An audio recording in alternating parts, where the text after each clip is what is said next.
Hello guys, स्वागत करती हूँ आपका अपने नर्सिंग क्लासेस के अंदर।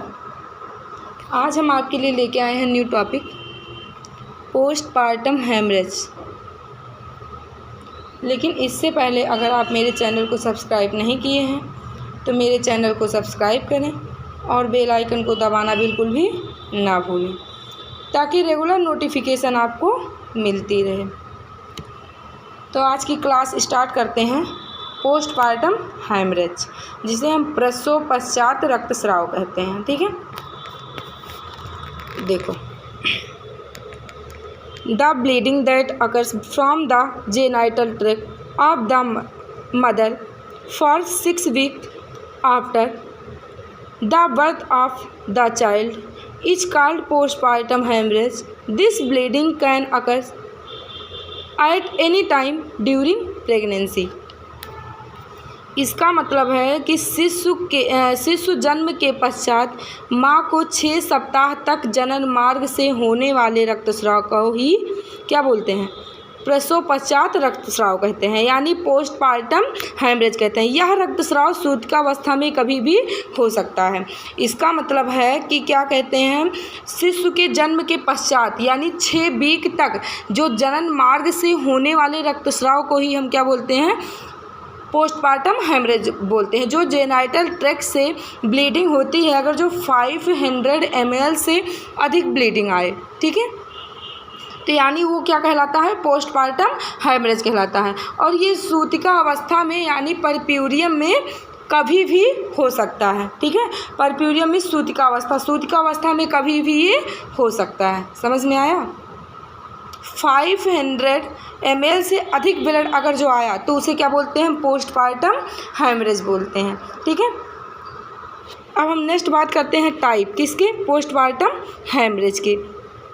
देखो, फर्स्ट टाइप है प्राइमरी पोस्टपार्टम हेमरेज, जिसे प्राथमिक प्रसव पश्चात रक्तस्राव कहते हैं। क्या कहते हैं? प्राथमिक प्रसव पश्चात रक्तस्राव कहते हैं। देखो क्या होता है, this bleeding occurs within 24 hours of completion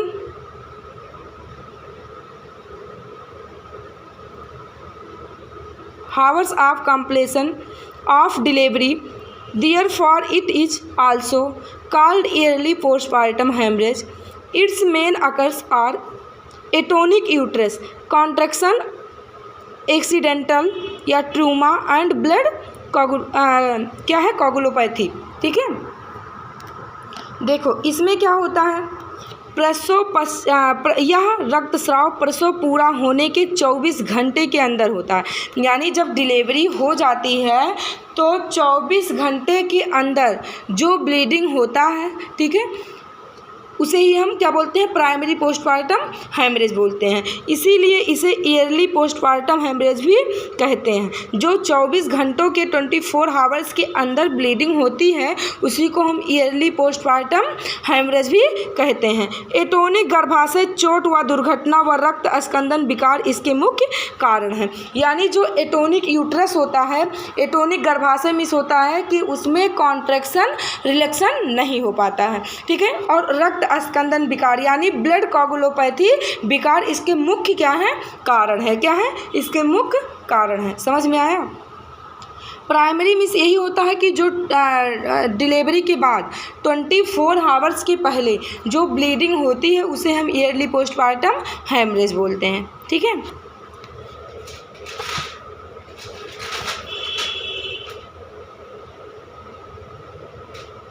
देखो नेक्स्ट है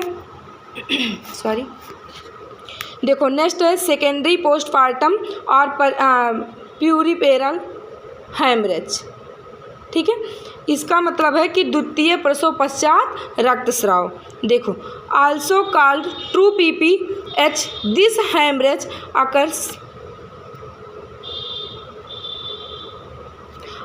24 hours after completion of delivery. It is called delayed postpartum vaginal bleeding, also called delayed postpartum hemorrhage.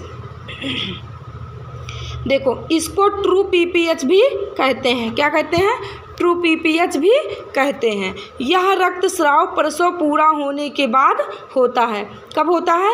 यानी जब ये प्रसव पूरा हो जाता है, डिलीवरी हो जाती है, उसके बाद होता है। ठीक है, इसे विलंबित जनों उपरांत सूतिकावस्था या रक्तस्राव भी कहते हैं, यानी इसे डिलेड पोस्टपार्टम हेमरेज भी कहते हैं। जो सेकेंडरी पोस्टपार्टम हेमरेज होता है उसको हम ट्रू पीपीएच भी कहते हैं। ठीक है, ट्रू पीपीएच कहते हैं। यह रक्तस्राव जब प्रसव हो जाता है, पूरा हो जाता है, तो उसके बाद होता है। ठीक है, इसे विलंबित या जनों उपरांत सूतिकावस्था रक्तस्राव भी कहते हैं, यानी डिलेड पोस्टपार्टम हेमरेज भी कहते हैं। ठीक है, देखो काजेस क्या होता है। काजेस, कारण। There are the following there reason for PPH after delivery, यानी प्रसव के पश्चात पीपीएच होने के निम्न 3 कारण होते हैं। क्या होते हैं? निम्न 3 कारण होते हैं। देखो क्या होता है। एटोनिक यूट्रस, फर्स्ट क्या होता है? Atonic uterus. ठीक है, देखो अब एटोनिक यूट्रस क्या होता है। This is the biggest reason for PPH in this due to weakness or look of tension in the myometrium muscles of the uterus, contraction and relaxation of the muscles do not occurs। यानी इसका मतलब है कि PPH के लिए यह सबसे बड़ा कारण होता है। क्या होता है? जो एटोनिक यूट्रस है, ये क्या होता है? जो पोस्टपार्टम हेमरेज होता है, पीपीएच होता है, सबसे मुख्य कारण क्या है? Atonic uterus. इसमें यूट्रस की मायोमेट्रियम या पेशियों में शक्तिहीनता अथवा तानता में कमी है। ठीक है, यानी जो ये मायोमेट्रियम होता है उसमें टेंशन हो जाता है, मतलब यानी तानता या शक्तिहीनता में कमी आती है। ठीक है, जिसके कारण क्या होता है? पेशियों में संकुचन तथा शिथिलन नहीं हो पाती है। अगर जो क्या कहते हैं उसमें तानता आ जाता है तो क्या होता है? इसमें कॉन्ट्रैक्शन और रिलैक्सन नहीं हो पाता है, जिसे हम क्या बोलते हैं? एटोनिक यूट्रस बोलते हैं। क्या बोलते हैं? एटोनिक यूट्रस बोलते हैं। ठीक है, नेक्स्ट बात करते हैं हम, इसके अंतर्गत पॉइंट देख लो। मल्टीपैरस यानी बहुप्रसव, मतलब एक से अधिक बार उसका प्रसव डिलीवरी हो चुकी है, उसे हम क्या बोलते हैं? मल्टीपैरस। नेक्स्ट है लॉन्ग डिलीवरी यानी लंबा प्रसव, यानी क्या कहते हैं? लंबा प्रसव मिस होता है, जैसे प्राइमरी ग्रेविडा होती हैं 12 घंटे का उनका होता है, मल्टी ग्रेविडा होती हैं 6 घंटे का। ठीक है, सर्विक्स डायलेशन प्रसव हो जाना चाहिए। अगर जो इससे अधिक समय लग रहा है, ठीक है, तो उसे हम क्या बोलते हैं? लॉन्ग डिलीवरी बोलते हैं। ठीक है, नेक्स्ट है retained placenta. Retained placenta miss होता है कि प्लेसेंटा 30 मिनट से अंदर ही 15 मिनट तक प्लेसेंटा बाहर आ जाना चाहिए। ठीक है, अगर जो 30 मिनट भी क्रॉस कर गया तो उसे हम क्या बोलते हैं? रिटेन्ड प्लेसेंटा, यानी 30 मिनट तक जब प्लेसेंटा बाहर नहीं आया तो उसे हम क्या बोलते हैं? रिटेन्ड प्लेसेंटा बोलते हैं। ठीक है, नेक्स्ट है यूट्राइन माल प्रेजेंटेशन यानी गर्भाशयी कुप्रस्तुति। इसका मतलब है कि जैसे सिफाइलिक प्रेजेंटेशन सामान्य माना गया है। ठीक है, इसको छोड़ के कोई और प्रेजेंटेशन जैसे ब्रिज ट्रांसफर या कोई भी प्रेजेंटेशन को ही हम माल प्रेजेंटेशन बोलते हैं। ठीक है, देखो miss management of the third stage of labour यानी प्रसव की तीसरी अवस्था का कुप्रबंध। जो प्रसव की तीसरी अवस्था में यही होता है कि प्लेसेंटा का बाहर आना ही तीसरी अवस्था कहलाता है। ठीक है, फर्स्ट में होता है सर्विक्स डायलेशन, सेकेंड में होता है डिलीवरी यानी बच्चे का बर्थ होता है, और थर्ड में होता है प्लेसेंटा एब्जॉर्ब मीन्स बाहर आता है, और उसके बाद फोर्थ में क्या होता है?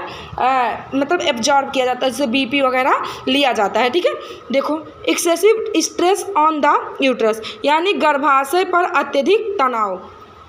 क्या होता है? एटोनिक यूट्रस में गर्भाशय पर अत्यधिक तनाव भी होता है। ठीक है, समझ में आया? नेक्स्ट पॉइंट है ट्रूमेटिक कॉजेज यानी चोट के कारण। देखो ए वोमेन में also experience bleeding due to injury. Bleeding can occurs due to injury to the genital canal during and after delivery such as cesarean operation due to uterine damage, episiotomy, etc. यानी इसका मतलब है स्त्री को चोट के कारण भी रक्तस्राव हो सकता है। जैसे अगर जो कहीं चोट वगैरह भी लगा तब भी ब्लीडिंग हो सकता है, ठीक है। लेकिन प्रसव के समय व प्रसव के पश्चात जनन नलिका को चोट से रक्तस्राव हो सकता है। यानी जब प्रसव का समय है, ठीक है, या प्रसव के बाद, ठीक, प्रसव का समय ड्यूरिंग प्रेगनेंसी यानी डिलीवरी का समय चल रहा है, उसके बाद या तो प्रसव के पश्चात जनन नलिका को चोट से रक्तस्राव हो सकता है, ठीक है। जैसे डिलीवरी के समय भी चोट लग सकता है, हेमरेज वगैरह हो सकती है जिससे ब्लीडिंग होता है, ठीक है। जैसे सिजेरियन ऑपरेशन, गर्भाशयी क्षति के कारण इपीजियोटॉमी आदि। जैसे अगर जो सिजेरियन हुआ है, ऑपरेशन हुआ है, ठीक है, या गर्भाशयी क्षति के कारण मतलब क्या होता है, इंजरी हुआ है, तो इसके कारण इपीजियोटॉमी आदि। इपीजियोटॉमी सेकेंड अवस्था में किया जाता है, चीरा लगाया जाता है, इसलिए लगाया जाता है कि ताकि बच्चे का आसानी से बाहर आ सके, ठीक है। नेक्स्ट पार्ट है ब्लड कोगुलोपैथी, यानी रक्त का ना जमना, ठीक है। क्या है? रक्त का ना जमना। देखो, sometimes the blood clotting factor fibrinogen coagulation is different, due to which blood clot is not able to form in place on the placenta in the uterus. Blood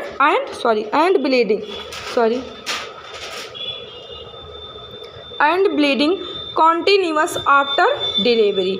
यानी कि कभी कभी रक्त जमने के कारण फाइब्रोनोजन यानी अस्कंदन की कमी रहती है। जब कभी कभी क्या होता है, रक्त जमने लगता है तो वहाँ फाइब्रिनोजन की क्या होती है, कमी होने लगती है, जिस कारण से गर्भाशय में अपरा के स्थान पर रक्त का थक्का नहीं बन पाता है। यानी उसी के कारण जैसे फाइब्रोनोजन की कमी रह गई तो उसके कारण क्या हुआ, गर्भाशय में, यूट्रस में, प्लेसेंटा का स्थान पर क्या हुआ, रक्त का थक्का नहीं बन पाता है। प्लेसेंटा के स्थान पे वो रक्त का थक्का नहीं बन पाता है और रक्तस्राव प्रसव पश्चात जारी रहता है। यानी जब प्रसव हो जाता है, डिलीवरी हो जाता है, तो उसके पश्चात क्या होता है, यहाँ रक्तस्राव यानी ब्लीडिंग जारी रहता है, ठीक है। नेक्स्ट है मैनेजमेंट। क्या है? मैनेजमेंट, जिसे बोलते हैं प्रबंध। यानी देखो, first point, there is bleeding due to on atonic uterus and emergency symptoms are present then the condition must be treated, ठीक है, ट्रीटेड। यानी क्या हुआ कि इसमें यदि एटोनिक गर्भाशय के कारण, एटोनिक मीन्स क्या होता है, अभी आगे बताए हैं कि इसमें क्या होता है, एटोनिक मीन्स होता है कि यूट्रस में कॉन्ट्रैक्शन एंड रिलैक्सन नहीं हो पाता है। क्या नहीं हो पाता है? कॉन्ट्रैक्शन एंड रिलैक्सन, ठीक है, नहीं हो पाता है, ठीक है। गर्भाशय के कारण रक्तस्राव हो व आघात के लक्षण विद्यमान हो तो आघात का उपचार अवश्य करें। अगर जो एटोनिक यूट्रस के कारण रक्तस्राव हो या आघात हो, ठीक है, क्या हो, आघात हो, तो उसके विद्यमान हो तो आघात का उपचार क्या करना चाहिए, अवश्य करना चाहिए। क्या करना चाहिए? अवश्य करना चाहिए। देखो, कंडीशन मस्ट बी ट्रीटेड, यानी कि क्या कहते हैं, अगर जो आघात वगैरह हो तो उसका क्या करें, हम तुरंत ट्रीटमेंट करें, ठीक है। नेक्स्ट है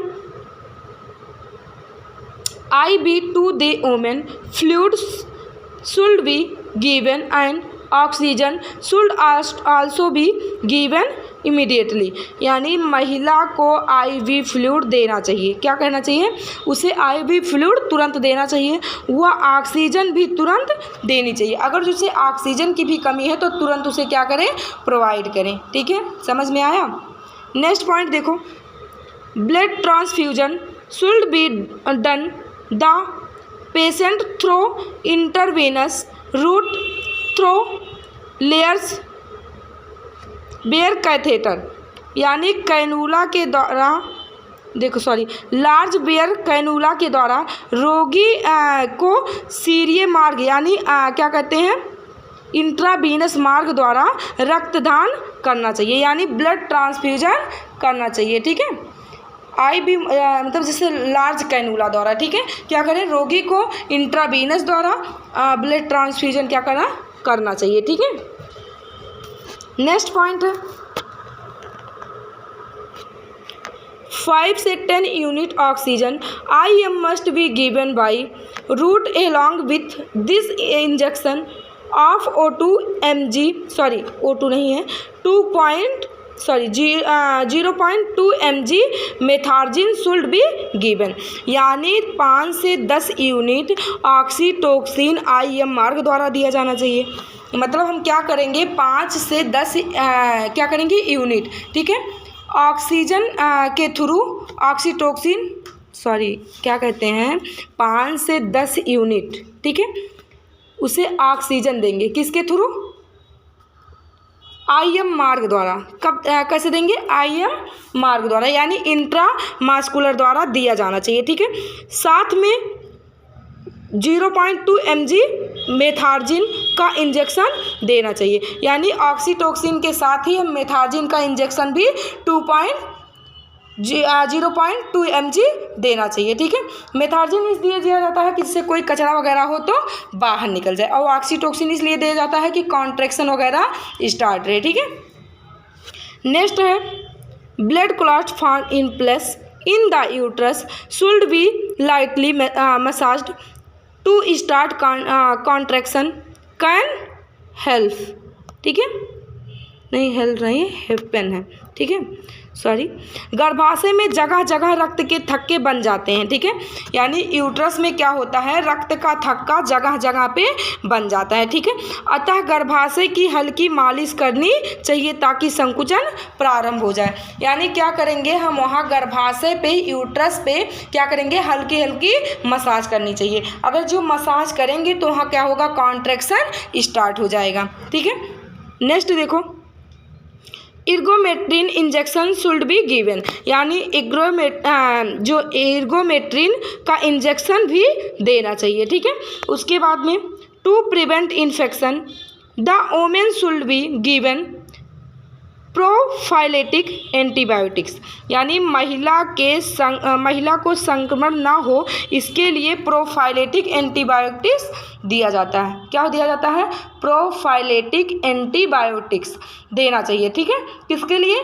इन्फेक्शन से बचने के लिए। ठीक है, the biological science of the women should B continuously examined and noted, यानी हम क्या करेंगे, महिला के जैविक चिन्हों को निरंतर जांच कर नोट करना चाहिए, यानी वाइटल साइंस हम निरंतर लेते रहेंगे और उसको नोट करते रहेंगे। ठीक है, देखो, the women should be injured to breast feed her baby, यानी कि महिला को शिशु को स्तनपान कराने के लिए क्या करें, प्रोत्साहित करें। इनक्लूडेड दिया है ना, वोमेन शुड बी इनक्लूडेड, यानी उसे क्या करें, प्रोत्साहित करें, प्रेरित करें। ठीक है, किसके लिए, ब्रेस्ट फीडिंग के लिए, कि बच्चे को ब्रेस्ट फीडिंग प्रोवाइड करें। ठीक है, देखो नेक्स्ट पार्ट देखो, bleeding can be stopped by presenting the anterior and posterior walls of the uterus through bimanual pressure, यानी बाईमेनुअल दबाव द्वारा गर्भाशय की एंटीरियर व पोस्टीरियर दीवार को दबाकर रक्तस्राव को रोका जाता है। ठीक है, कैसे रोका जाता है, बाईमेनुअल द्वारा। ठीक है, क्या करेंगे, यूट्रस की जो एंटीरियर और पोस्टीरियर दीवार को हम दबाकर, ठीक है, क्या करेंगे, ब्लीडिंग को रोका जा सकता है। ठीक है, नेक्स्ट है to also the mouth of the uterus, uterine packing should be made from pieces of gauze and applied on the mouth of the uterus, यानी इसका मतलब है कि गर्भाशय के मुख को बंद करने के लिए गाज के टुकड़े यानी पीसेज यूट्राइन पैकिंग बनाकर गर्भाशय के मुख पर लगानी चाहिए। यानी हम क्या करेंगे, वहाँ पे गाज पीसेस को, गाज के टुकड़े को क्या करेंगे, यूट्राइन पैकिंग यानी यूट्राइन के मुंह पे लगाकर गर्भाशय के मुख पर लगानी चाहिए। यानी यूट्राइन पैकिंग बनाकर गर्भाशय के मुख पे लगा देंगे जिससे ब्लीडिंग कम हो। ठीक है। The uterine interior supplying blood to the uterus और treated due the which blood flow stops, यानी गर्भाशय को रक्त आपूर्ति करने वाली यूट्राइन आर्टरीज को बांध दिया जाता है। क्या किया जाता है, बांध दिया जाता है, जिससे रक्त जाना बंद हो जाता है। क्या होता है, रक्त जाना बंद हो जाता है। ठीक है। अब देखो, when all the major become infective the uterus removed cutting through surgery which is called hysterectomy, यानी सभी उपाय निष्क्रिय हो जाने पर क्या करेंगे, सभी उपाय अगर जो निष्क्रिय हो गया तो गर्भाशय को सर्जरी द्वारा काटकर निकाल दिया जाता है, जिसे क्या बोलते हैं, हिस्टेरेक्टॉमी बोलते हैं। अगर यूट्रस का ऑपरेशन हो जाए, यूट्रस काट के निकाल दिया जाए तो उसको हम क्या बोलते हैं, हिस्टेरेक्टॉमी बोलते हैं। क्या बोलते हैं, हिस्टेरेक्टॉमी बोलते हैं। Thank you. आपको मेरा वीडियो कैसे लगा कमेंट बॉक्स में बताइएगा। Thank you. आप लोग अपना प्यार ऐसे बनाए रखिए।